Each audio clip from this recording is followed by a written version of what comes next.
हाँ जी, नमस्कार दोस्तों। मैं अशोक चपराना ताज कैरियर इंस्टीट्यूट में आप सभी का हार्दिक स्वागत और अभिनंदन करता हूँ। मित्रों, आज जो हम बात करेंगे जिला दर्शन में, वो करेंगे बारां जिले की। किसकी करेंगे? बारां जिले की करेंगे, ठीक है। बारां जिले की अगर हम स्थापना की बात करें, स्थापना, बारां जिले की जो स्थापना की थी वो सोलंकी राजपूतों ने की थी। किसने की थी? सोलंकी राजपूतों ने। सोलंकी राजपूत, ठीक है। अगर हम इसकी स्थापना की बात करें तो स्थापना किसने की थी? वो की थी सोलंकी राजपूतों ने, ठीक है। हम इसका अगर स्थानीय नाम देखें, पुराना क्षेत्रीय नाम, क्षेत्रीय नाम, तो उस समय इसे हाड़ौती प्रदेश कहा जाता था। क्या कहा जाता था? हाड़ौती प्रदेश। क्या कहा जाता था? हाड़ौती प्रदेश कहा जाता था। आपको पता होगा, हाड़ौती प्रदेश में ये पूरा आता था, कोटा, बूंदी, बारा और झालावाड़। ये क्या है? ये हाड़ौती प्रदेश है। कोटा, बूंदी, बारा, झालावाड़, ये सारा क्या है? हाड़ौती प्रदेश। हाड़ौती, ठीक है। उसके बाद हम देखें इसकी अगर स्थिति देखें हम बारा की, ये रही। ये कौन सा जिला है? ये बारा है, ठीक है। अगर हम इसकी स्थिति देखें, स्थिति, तो स्थिति क्या आएगी? देखो, ये उत्तर दिशा हुई, ये दक्षिण, और ये पूर्व, और ये क्या हुई? पश्चिम दिशा, ठीक है। अगर हम स्थिति की बात करें तो ये कौन के मध्य में आ रहा है? दक्षिण पूर्व के मध्य में, ठीक है। स्थिति अगर हम देखें तो क्या हुई इसकी?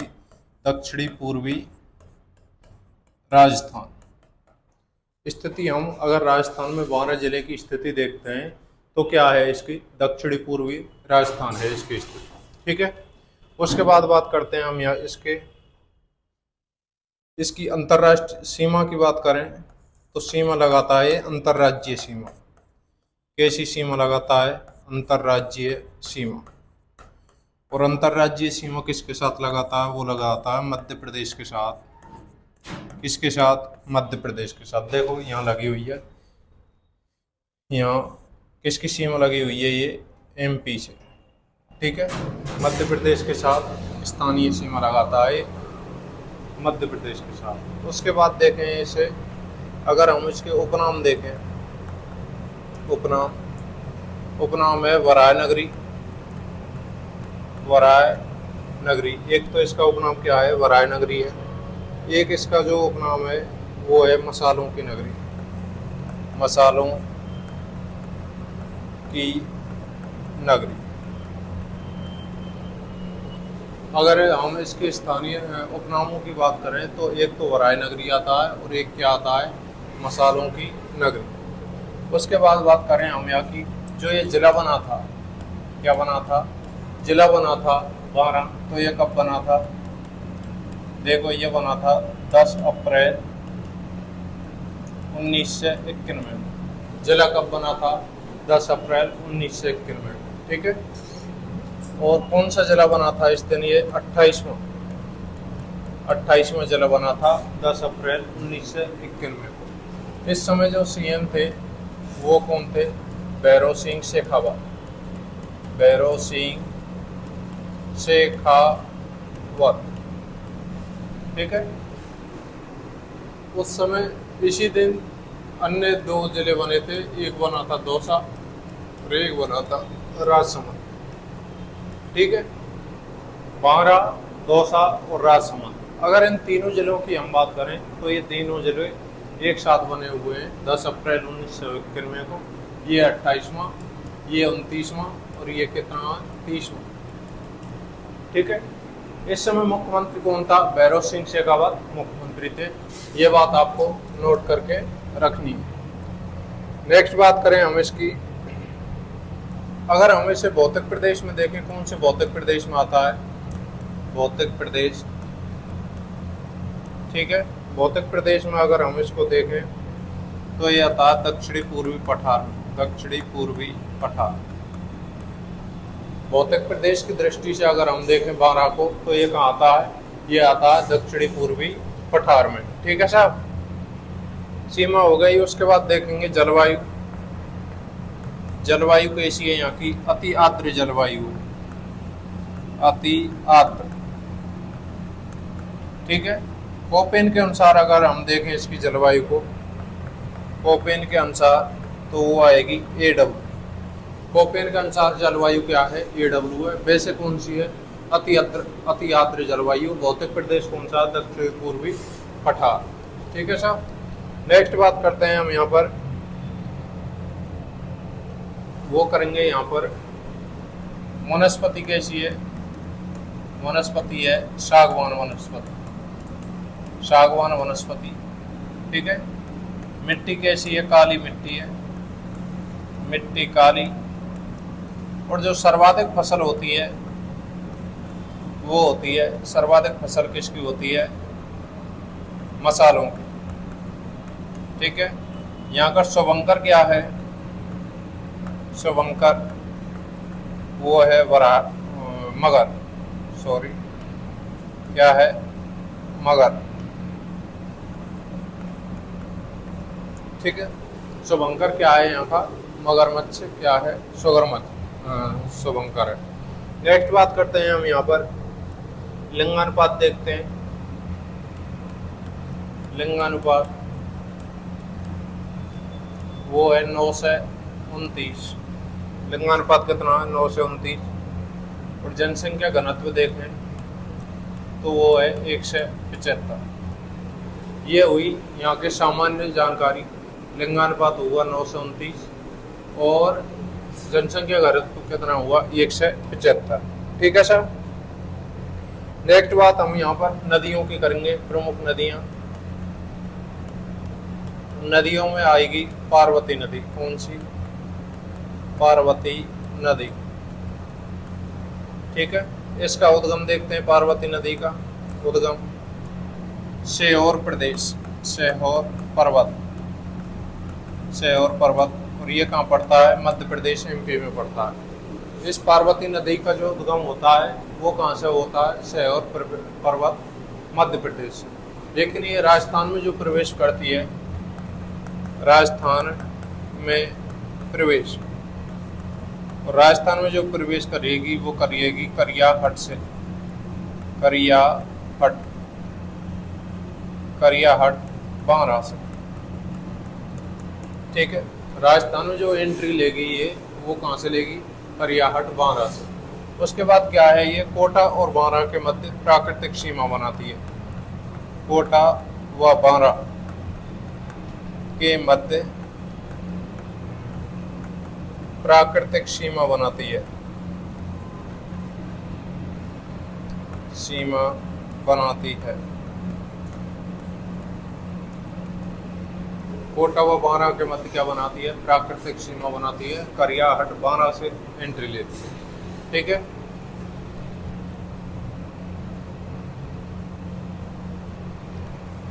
नेक्स्ट देखो, राजस्थान व मध्य प्रदेश के मध्य 2 बार सीमा बनाती है, के मध्य 2 बार सीमा बनाती है।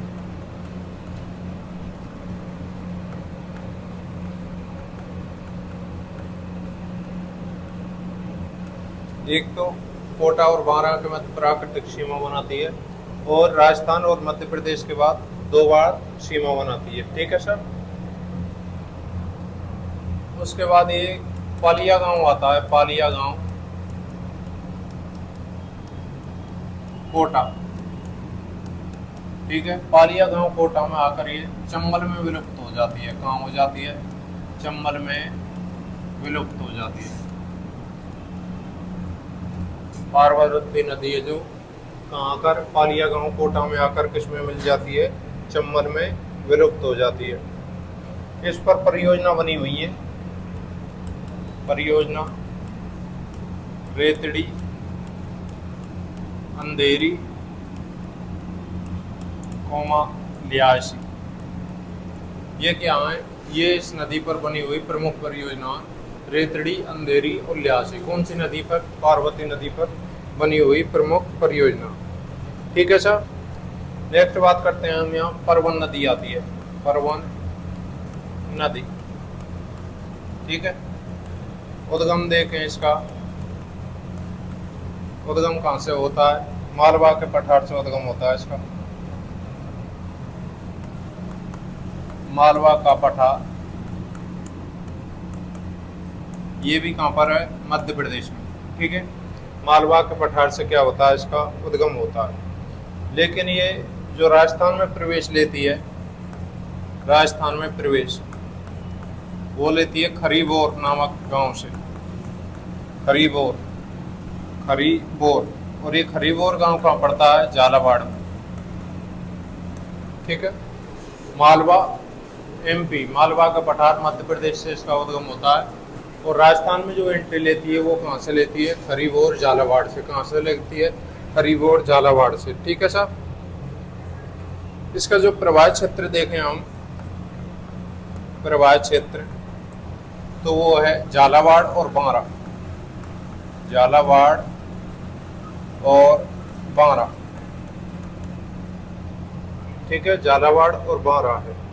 और इस बांरा में ही इस पर परवन परियोजना बनी हुई है। क्या बनी हुई है, परवन परियोजना, परवन परियोजना, परवन नदी, परवन नदी का उद्गम मालवा के पठार एमपी से, लेकिन राजस्थान में जो एंट्री लेती है, राजस्थान में प्रवेश करती है खरीबोर नामक स्थान झालावाड़ से करती है, ठीक है। प्रवाह क्षेत्र क्या है इसका, झालावाड़ और बांरा, ठीक है। बांरा में कौन से, ये परवन परियोजना बनाती है, परवन परियोजना इसी पर स्थित है, ठीक है। उसके बाद देखते हैं यहाँ पर शेरगढ़, यहीं पर बांरा में क्या है, इस पर शेरगढ़ अभ्यारण्य, शेरगढ़ अभ्यारण्य,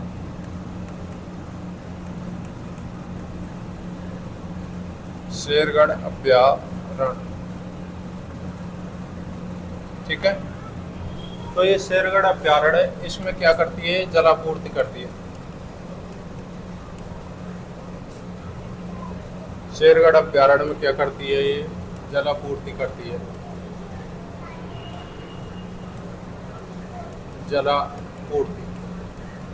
शेरगढ़ अभ्यारण्य के बीच से गुजरती है और इसमें क्या करती है, जलापूर्ति करती है। यहीं पर बांरा में ही इस पर शेरगढ़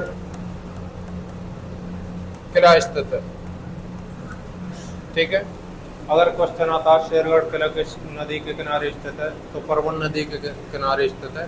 कहाँ पर स्थित है, बांरा में स्थित है। शेरगढ़ अभ्यारण्य के बीच से निकलती है, या इसमें क्या करती है, जलापूर्ति करती है। और शेरगढ़ क्या स्थित है, यहाँ पर किला स्थित है, और यहीं पर क्या है, परवन परियोजना स्थित है। ये भी कहाँ पर स्थित है, बांरा में, ठीक है साहब। ये झालावाड़ और बांरा की बात हुई। उसके बाद ये बांरा का एक रामगढ़ नामक गांव है, कहाँ पर, रामगढ़, ठीक है। और इस रामगढ़ गांव में जाकर ये काली सिंध में मिल जाती है। कौन सी में मिल जाती है, काली सिंध नदी में। दोबारा देखो, परवन नदी का जो उद्गम होगा वो कहाँ से होगा, मालवा पठार मध्य प्रदेश से, ठीक है। राजस्थान में जो प्रवेश लिया है इसने कहाँ से लिया, खरीबोर झालावाड़ से। उसके बाद प्रवाह क्षेत्र क्या है इसका, झालावाड़ और बांरा, ठीक है। बांरा में इस पर दो तीन चीज स्थित हैं। क्या क्या स्थित हैं, दो तीन चीज देखो। एक तो यहाँ पर शेरगढ़ अभ्यारण्य स्थित है, और इस शेरगढ़ अभ्यारण्य के मध्य से गुजरती है परवन नदी, ठीक है।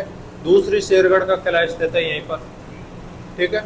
तीसरी चीज क्या है, इस रामगढ़ गांव है यहीं का, बांरा का, वो कहाँ जाकर मिल जाती है, काली सिंध नदी, इसमें काली सिंध नदी में जाकर ये मिल जाती है। एक यहीं पर क्या बनी हुई है, परवन परियोजना बनी हुई है, ठीक है सर। नेक्स्ट बात करते हैं, यहाँ पर एक कूनू नदी आती है, कूनू नदी। इसका जो उद्गम होता है वो होता है गुना, गुना जिला भी कहाँ का है, मध्य प्रदेश या एमपी, ठीक है, मध्य प्रदेश से उद्गम होता है। उसके बाद ये मुसेरी गांव, मुसेरी गांव बांरा, मुसेरी गांव कहाँ है, बांरा से प्रवेश लेकर पुनः मध्य प्रदेश में चले जाती है। मध्य प्रदेश में चली जाती है। कहाँ से एंट्री लेती है? मुसेरी गांव बारह से प्रवेश लगती है और यहाँ से एंट्री लेने के बाद फिर पुणे कहाँ चले जाती है? दोबारा कहाँ पर? मध्य प्रदेश में चले जाती है। उसके बाद ये वापस राजस्थान में एंट्री लेती है और करौली में जाकर चंबल नदी में मिल जाती है। कौन सी नदी में? चंबल नदी में विलुप्त हो जाती है। ठीक है, देखो कोनू नदी गुना एमपी मध्य प्रदेश से चलती है, मुसेरी गांव में प्रवेश लेती है, लेकिन पुणे कहाँ चले जाती है? मुसेरी गांव में प्रवेश लेकर दोबारा एमपी में एंटर कर जाती है। उसके बाद फिर राजस्थान में एंट्री करती है और करौली में आकर किस में मिल जाती है? ये चंबल नदी में मिल जाती है। ठीक है सर। उसके बाद बात करते हैं यहाँ पर एक शेरगढ़ अभ्यारण्य पड़ता है। शेरगढ़ अभ्यारण्य,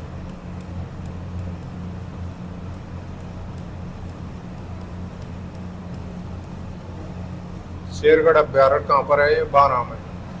इसकी जो स्थापना हुई थी 1983 में, 1983। इसका उपनाम क्या है? सांपों की शरण स्थल।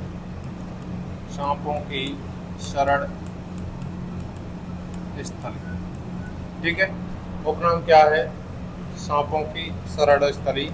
यहाँ पर चिरौंजी और कदम के वृक्ष भी मिलते हैं। कदम के वृक्ष, चिरौंजी और कदम के वृक्ष मिलते हैं।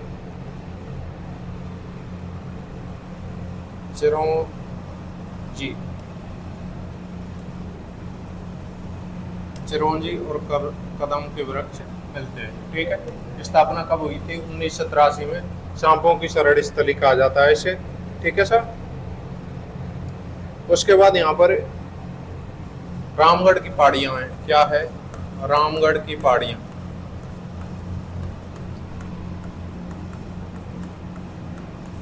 और ये रामगढ़ की पहाड़ियां, इनका जो आकार है घोड़े के नाल के आकार है। घोड़े का नाल के आकार। घोड़े के नाल के आकार का मतलब घोड़े का जो पैर होता है उसके समान है। ठीक है, रामगढ़ की पहाड़ियां ये कहाँ पर है? बारां में। उसके बाद हम अगर यहाँ बात करें वो करेंगे यहाँ पर प्रमुख किले की। ठीक है, और यहाँ किला कौन सा आएगा? किला आएगा यहाँ शेरगढ़ का किला। शेरगढ़, इसका उपनाम क्या है? कोषवर्धन। कोषवर्धन।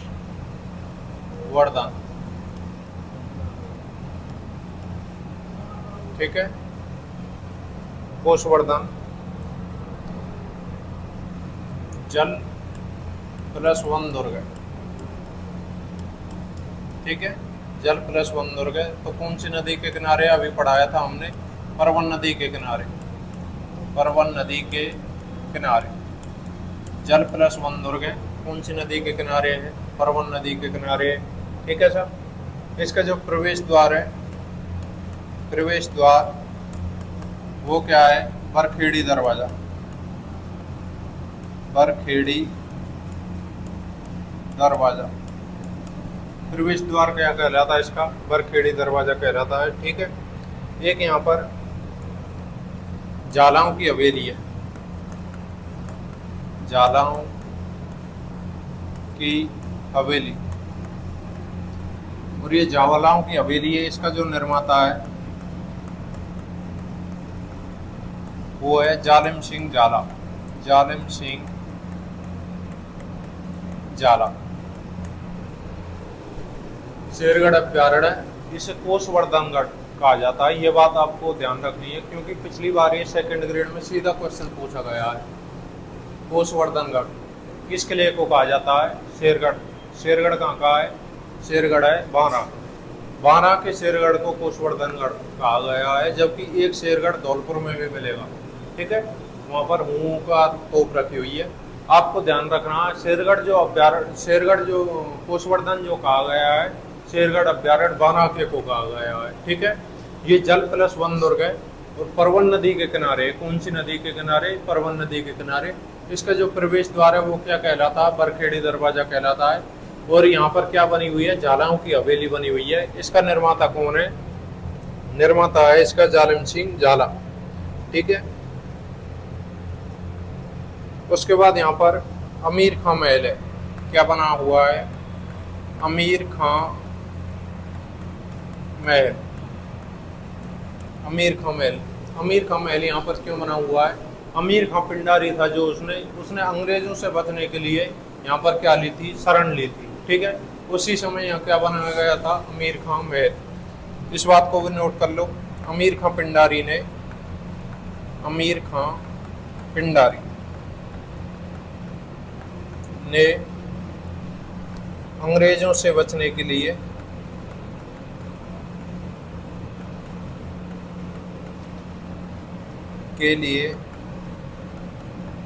इसी दुर्ग में शरण ली थी। इसी दुर्ग में शरण ली थी। ठीक है, अमीर का पिंडारी ने अंग्रेजों से बचने के लिए क्या ली थी? इसी दुर्ग में क्या ली थी? शरण ली थी। उसके बाद देखें हम यहाँ पर एक सोमनाथ का मंदिर है। क्या है यहाँ पर? ये सोमनाथ का मंदिर। इसी दुर्ग में क्या बना हुआ है? सोमनाथ का मंदिर बना हुआ है। एक यहीं पर लक्ष्मी नारायण मंदिर बना हुआ है। लक्ष्मी नारायण मंदिर। ठीक है, कोषवर्धन कहा जाता है। यह बात आपको इम्पोर्टेंट रखनी है। उसके बाद यहाँ पर झालाओं की हवेली है। जालिम सिंह झाला ने इसका निर्माण करवाया था। अमीर खां महल है। अमीर खां पिंडारी ने अंग्रेजों से बचने के लिए इसी दुर्ग में शरण ली थी। सोमनाथ मंदिर बना हुआ है। और क्या बना हुआ है? यहाँ पर लक्ष्मी नारायण मंदिर बना हुआ है।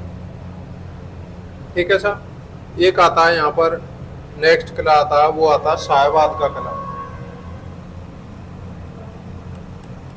साहेबाद का किला, ये भी कहाँ पर है? ये भी बाना में। इसका निर्माता कौन है? वो है मुकुटमणि देव। मुकुटमणि देव चौहान। ठीक है, मुकुटमणि देव चौहान क्या है? इसका निर्माता है। ये गिरिह प्रकार का दुर्ग है। गिरिह प्रकार का दुर्ग है, तो बामती की पहाड़ी पर है। कहाँ पर है? बामती की पहाड़ी।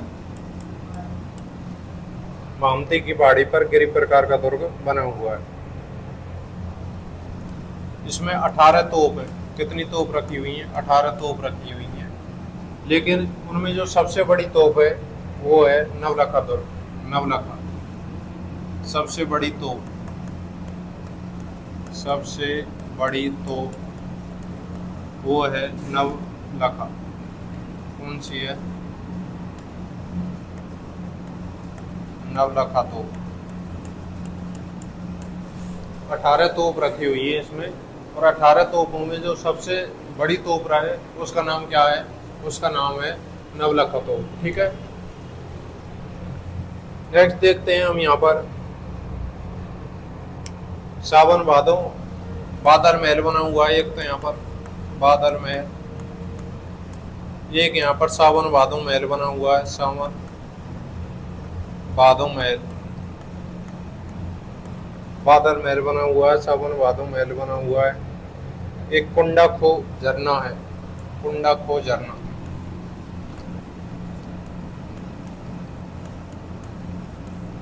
कुंडा खो झरना, कुंडा खो झरना। एक यहाँ पर जामा मस्जिद बनी हुई है। क्या बनी हुई है? जामा मस्जिद।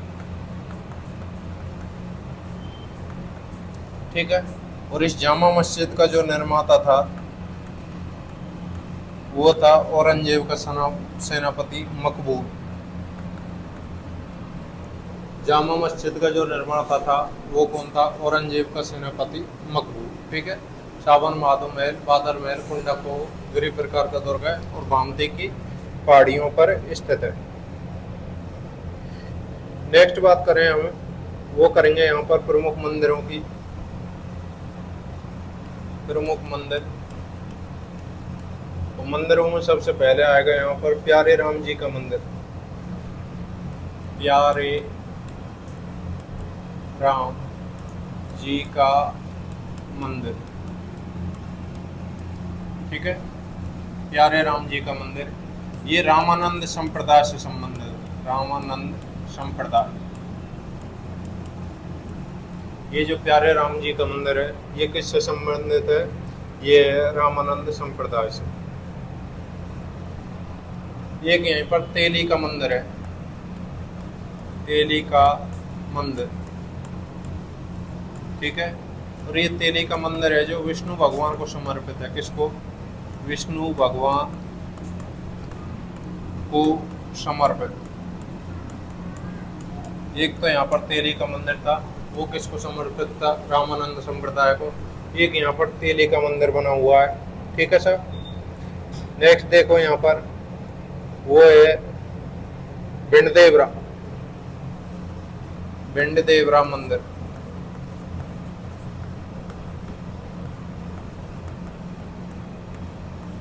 ठीक है। भिंडदेवरा वेरी मोस्ट लगा लेना, भिंडदेवरा। इसका जो निर्माता था वो था मलय वर्मा, निर्माता मलय वर्मा। निर्माता कौन है? मलय वर्मा इसका निर्माता है, ठीक है। पंचायतन शैली में बना हुआ है, पंचायतन शैली में, ठीक है। लेकिन इसका जो जीर्णोद्धार करवाया था इस मंदिर का, जीर्णोद्धार वो करवाया था त्रिश वर्मा ने, त्रिश वर्मा। त्रिश वर्मा ने क्या करवाया था? इसका जीर्णोद्धार करवाया था। निर्माता कौन था? मलय वर्मा था, मलय वर्मा, ठीक है। और पंचायतन शैली में यह बना हुआ है। इसको क्या कहा जाता है? राजस्थान का मिनी खाजोराहो, मिनी खाजोराहो, ठीक है। क्या कहा जाता है इसे? राजस्थान का मिनी खाजोराहो कहा जाता है। एक इसे हाड़ौती का खाजोराहो कहा जाता है, हाड़ौती का खाजोराहो। ये ध्यान रखना, ये क्वेश्चन कई बार राजस्थान पुलिस में पूछ लिया है, अन्य भर्तियों में पूछ लिया है। राजस्थान का मिनी खाजोराहो, ठीक है, और हाड़ौती का खाजोराहो। इसका निर्माता कौन था? मलय वर्मा था, ठीक है। निर्माता कौन था? मलय वर्मा। नेक्स्ट बात करते हैं, यहाँ पर एक कपिलधारा का मंदिर आता है, कपिलधारा का मंदिर, ठीक है। किसका मंदिर आता है? यहाँ पर एक कपिलधारा का मंदिर आता है। ये कहाँ पर है? सीतावाड़ी। और यहाँ पर जो मेला लगता है वो लगता है कार्तिक पूर्णिमा को, कार्तिक पूर्णिमा। कपिलधारा का जो मेला लगता है, ठीक है, सीतावाड़ी में लगता है। और मेला कब लगता है? ये लगता है कार्तिक पूर्णिमा को। नेक्स्ट बात करते हैं, यहीं पर एक सीता माता का मंदिर है, सीता माता मंदिर। ये भी कहाँ पर है? ये भी सीतावाड़ी में ही है, सीतावाड़ी। क्या है? कपिल सीता माता का मंदिर है। इसे शहरियों का कुंभ कहा जाता है, शहरिया जो जनजाति है, शहरियों का कुंभ कहा जाता है इसे। सीतावाड़ी का जो मेला है, मंदिर है, इसको क्या कहा जाता है? शहरियों का कुंभ कहा जाता है, ठीक है।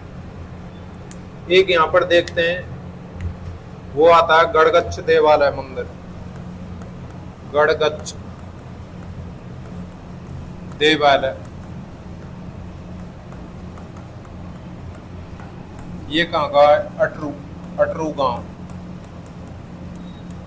गड़गच्छ देवालय ये कहाँ पर है? गड़गच्छ देवालय अटरू गांव 12 में गड़गच्छ देवालय, ठीक है। इस मंदिर को क्या हुआ था? इस मंदिर को औरंगजेब ने तोपों से उड़वा दिया था। किसने उड़वा दिया था? औरंगजेब ने तोपों से उड़वा दिया था गढ़गच्छ देवालय को। उसके बाद देखते हैं यहाँ पर एक फूलदेवरा मंदिर, फूलदेवरा मंदिर या मामा भांजा मंदिर, मामा भांजा मंदिर। एक क्या बना हुआ है यहाँ पर, फूलदेवरा मंदिर बना हुआ है, मामा भांजा मंदिर बना हुआ है। इस मंदिर की जो विशेषता है, इस मंदिर में चूने का प्रयोग नहीं हुआ, कहीं भी चूने का प्रयोग नहीं हुआ है। जो ये फूलदेवरा का मंदिर है, मामा भांजा का मंदिर है, इसमें क्या हुआ है, चूने का कहीं भी प्रयोग नहीं हुआ है। ठीक है साहब। एक यहाँ पर ब्राह्मणी माता का मंदिर है, क्या है, ब्राह्मणी माता का मंदिर। और ये कहाँ पर है, शोरसन बाराम, शोरसन बाराम, ब्राह्मणी माता का मंदिर है, शोरसन बाराम है। आपको पता होगा ये राजस्थान की या विश्व की एकमात्र देवी है जिसकी किसकी पूजा की जाती है, पीठ की पूजा की जाती है। विश्व की एकमात्र देवी जिसकी पीठ की पूजा की जाती है, पीठ की पूजा की जाती है। विश्व की एकमात्र देवी ब्राह्मणी माता शोरसन बाराम में, जो इसकी किसकी पूजा की जाती है, जो श्रृंगार किया जाता है वो किया जाता है पीठ का। इसका जो पुजारी होता है वो भाटी होता है। पुजारी कौन होता है, भाटी होता है इसका। ठीक है। उसके बाद यहाँ पर अन्य चीज की बात कर लें तो अन्य चीजों में आता है यहाँ पर एक आएगा यहाँ पर शोरसन, शोरसन रिजर्व क्षेत्र, रिजर्व क्षेत्र। ठीक है, शोरसन रिजर्व क्षेत्र है। और ये किसके लिए प्रसिद्ध है, ये है घोड़ावड़ के लिए, घोड़ावड़ पक्षी के लिए। ये जो शोरसन रिजर्व क्षेत्र है ये किसके लिए प्रसिद्ध है, ये है घोड़ावड़ पक्षी के लिए, शोरसन रिजर्व क्षेत्र। एक यहाँ पर राज्य का प्रथम हाइड्रो पावर प्रोजेक्ट लगा हुआ है, राज्य का प्रथम हाइड्रो पावर प्रोजेक्ट लगा हुआ है। राज्य का प्रथम हाइड्रो पावर प्रोजेक्ट लगा हुआ है। ठीक है सर। और यहाँ पर बात करें हम, वो करेंगे एक यहाँ पर छबड़ा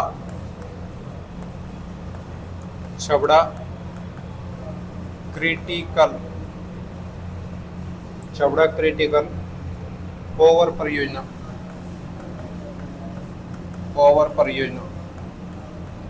ये बनी हुई है यहाँ पर छबड़ा बारां में, छबड़ा क्रिटिकल पावर परियोजना बनी हुई है। और ये है जो राज्य की प्रथम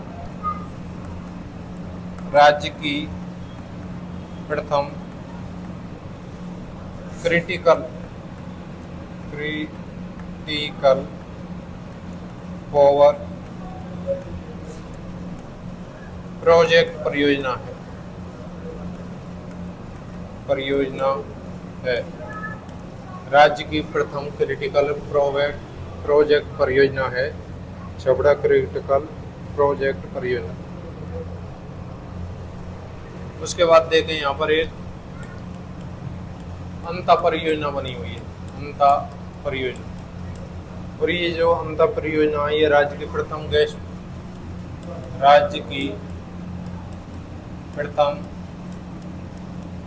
गैस विद्युत परियोजना।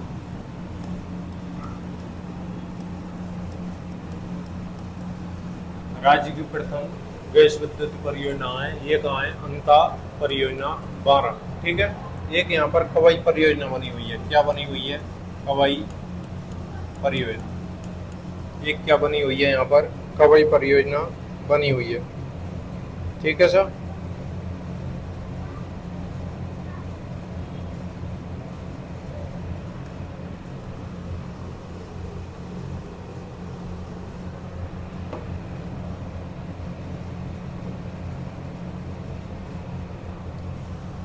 इस प्रकार हमारा ये जिले खत्म होता है। एक बार हम इसे पुनः रिपीट करेंगे।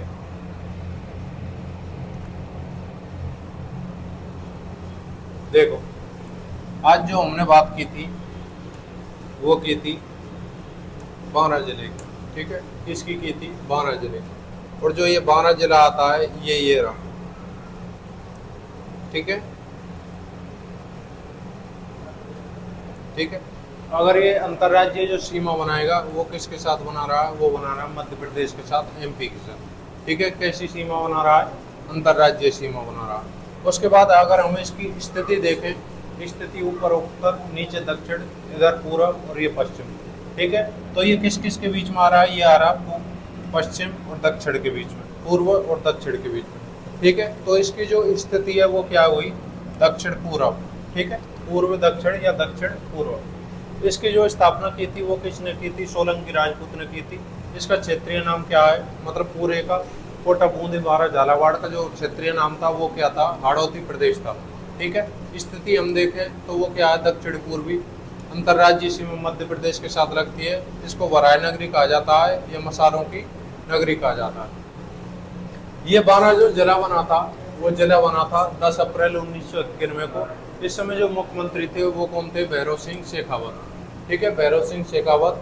इसी दिन दौसा भी जिला बना था और इसी दिन कौन बना था? राजसमंद जिला बना था 29 में। ये जो जिला बना है वो 28वें नंबर का बना था। अगर हम इसे भौतिक प्रदेश की दृष्टि से देखें तो ये आता दक्षिण पूर्वी पठार में। ठीक है, जलवायु अतिआर्द्र, कोपेन के अनुसार AW। वनस्पति देखते हैं यहाँ पर सागवान वनस्पति, मिट्टी काली, फसल मसालों की, और ये शुभंकर है जो क्या है यहाँ का? मगर शुभंकर है। नेक्स्ट बात करें यहाँ पर लिंगानुपात 9 से 29, जनसंख्या घनत्व कितना? 1 से 75 है। उसके बाद यहाँ पर प्रमुख नदियों की बात की थी। नदी का जो उद्गम होता है पार्वती नदी का, वो होता है सेहौर पर्वत MP से। राजस्थान में जो प्रवेश लेती है वो कहाँ लगती है? करियाहाट बारा से। ठीक है, उसके बाद कोटा बारा दोनों के मध्य प्राकृतिक सीमा बनाती है और राजस्थान और मध्य प्रदेश के बाद 2 वर्ष सीमा बनाती है। नेक्स्ट बात, फलिया गांव में जाकर चंबल में विलुप्त हो जाती है। और रेतड़ी और अंधेरी और ल्यासी ये क्या है यहाँ पर प्रमुख बनी हुई इस नदी पर परियोजना है। ठीक है, नेक्स्ट बात करते हैं हम यहाँ पर, वो करते हैं परवन नदी की। किसकी करते हैं? परवन नदी के उद्गम कहाँ से हुआ? मालवा के पठार MP से। इसका जो प्रवेश है वो है खरीब और झालावाड़ से। कहाँ से? खरीब और झालावाड़ से। उसके बाद प्रवाह क्षेत्र है इसका झालावाड़, और झालावाड़ के बाद कहाँ पर आ जाती है? ये आ जाती है बारा में। कहाँ पर आ जाती है? बारा में। बारा में इस पर परवन परियोजना बनी हुई है। ठीक है, यहीं पर शेरगढ़ अभ्यारण्य स्थित है। यहीं पर शेरगढ़ किला बना हुआ है और यहीं पर एक रामगढ़ गांव में जाकर ये काली सिंध में विलुप्त हो जाती है। किसमें से विलुप्त हो जाती है? काली सिंध नदी में विलुप्त हो जाती है। नेक्स्ट बात करें यहाँ पर एक कूनू नदी है। कूनू नदी का जो उद्गम हुआ है वो गुना जिले से मध्य प्रदेश से हुआ है। मुसेरी गांव में जाकर बारा में प्रवेश लेकर पुनः मध्य प्रदेश में चली जाती है और करौली में आकर फिर पुनः मिलकर चंबल में विलुप्त हो जाती है ये। ठीक है सर। नेक्स्ट बात करते हैं यहाँ पर शेरगढ़ अभ्यारण्य 1983 में स्थापना हुई थी। इसको सांपों की शरण स्थली कहा जाता है। ठीक है, चिरौंजी और कदम के वृक्ष यहाँ पर मिलते हैं और करौंदे के, चिरौंजी और करौंदे के वृक्ष, करौंदे के वृक्ष। ठीक है, रामगढ़ की पहाड़ियाँ जो घोड़े के नाल के अंकार हैं यहाँ पर। नेक्स्ट बात की थी हमने शेरगढ़ अभ्यारण्य। इसका जो उपनाम है वो क्या है? कोसवर्धन। क्या है उपनाम? कोसवर्धन। ये आपको वेरी मोट लगाना है, पिछली बार सेकंड ग्रेड में सीधा पूछा गया था। ठीक है, जल और वन दुर्ग दोनों दुर्गों की विशेषता है। परवन नदी के किनारे। इसका जो दरवाजा वो क्या है? बरखेड़ी दरवाजा, बरखेड़ी दरवाजा। ठीक है, यहाँ पर जालाओं की हवेली बनी हुई है जिसका जो निर्माता वो क्या उन्हें जालिम सिंह जाला। एक अमीर का महल बना हुआ है यहाँ पर। अमीर का पिंडारी ने अंग्रेजों से बचने के लिए क्या ली थी? यहाँ पर शरण ली थी। उसके बाद बात करते हैं यहाँ पर एक शाहबाद का किला आता है। इस शाहबाद के जो किले का जो निर्माता है वो कौन है? मुकुटमणि देव चौहान। मुकुटमणि देव चौहान, ठीक है। कौन सी नदी के किनारे गिरी दुर्ग है? तो पहाड़ी के ऊपर स्थित होगा। पहाड़ी कौन सी है? बामती की पहाड़ी है। 18 तोप है इसमें, और 18 तोप में जो सबसे बड़ी जो तोप है वो कौन सी है? नवलखा तोप। कौन सी है? नवलखा तोप। बादल महल बना हुआ है, सावन भादो महल बना हुआ है। एक जामा मस्जिद बनी हुई है, इसका जो निर्माता है वो कौन है? मकबूल। इसका निर्माता कौन है? मकबूल, जामा मस्जिद, ठीक है। एक यहाँ पर कुंडा फो का झरना बना हुआ है। नेक्स्ट बात करते हैं यहाँ पर प्रमुख मंदिरों की। प्रमुख मंदिरों में जो मंदिर आते हैं वो आता है प्यारे राम जी का मंदिर, ये रामानंद संप्रदाय से संबंधित है। एक तेली का मंदिर आता है, ये विष्णु भगवान को समर्पित है, ठीक है। एक भिंडदेवरा मंदिर आता है यहाँ पर, राजस्थान का, इसका मिनी खाजोराव कहा जाता है, और हाड़ौती का खाजोराव कहा जाता है। राजस्थान का मिनी खाजोराव और हाड़ौती का खाजोराव। और इसका जो निर्माता है वो कौन है? मलय वर्मा है। लेकिन इसका जो जीर्णोद्धार करवाया था वो किसने करवाया था? त्रिश वर्मा ने। त्रिश वर्मा ने, ठीक है। पंचायतन शैली में बना हुआ है ये मंदिर। उसके बाद यहाँ पर कपिलधारा का मंदिर बना हुआ है। सीताबाड़ी मेला लगता है यहाँ पर कार्तिक पूर्णिमा को। एक यहाँ पर सीता माता जी का मंदिर है सीताबाड़ी में ही। इसे शहरियों का कुंभ कहा जाता है। क्या कहा जाता है? शहरियों का कुंभ। एक यहाँ पर गढ़गच्छ देवालय का मंदिर है अटरू गांव में, इसको औरंगजेब ने तोप से उड़वा दिया था। कुलदेवरा का मंदिर है, मामा भांजा का मंदिर है। इसमें कहीं भी चूने का प्रयोग नहीं हुआ है इस मंदिर में, ठीक है सर। नेक्स्ट बात करते हैं, यहाँ पर एक ब्राह्मणी माता का मंदिर आता है सोरसन गांव बारा में, और ये विश्व की एकमात्र देवी है जिसकी पूजा की जाती है। ये बात आपको ध्यान रखना है। इसका जो पुजारी होता है वो भाटी जाति का हो जाता है। सोरसन रिजर्व क्षेत्र है एक यहाँ पर, वो किसके लिए प्रसिद्ध है? घोड़ावड़ पक्षी के लिए। सोरसन रिजर्व क्षेत्र है जो किसके लिए प्रसिद्ध है? घोड़ावड़ पक्षी के लिए। राज्य का प्रथम हाइड्रो प्रोजेक्ट लगा हुआ है इसी में, बारा में। एक यहाँ पर छबड़ा क्रिटिकल पावर प्रोजेक्ट परियोजना है। यह राज्य की प्रथम क्रिटिकल पावर प्रोजेक्ट परियोजना है, ठीक है। नेक्स्ट बात करते हैं यहाँ पर अंता परियोजना, राज्य की प्रथम गैस विद्युत परियोजना बनी हुई है। एक यहाँ पर कव्य परियोजना बनी हुई है, ठीक है। इस प्रकार हमारा ये जिला खत्म होता है। मिलते हैं नेक्स्ट क्लास में। All the best, thank you, Ram Ram साहब।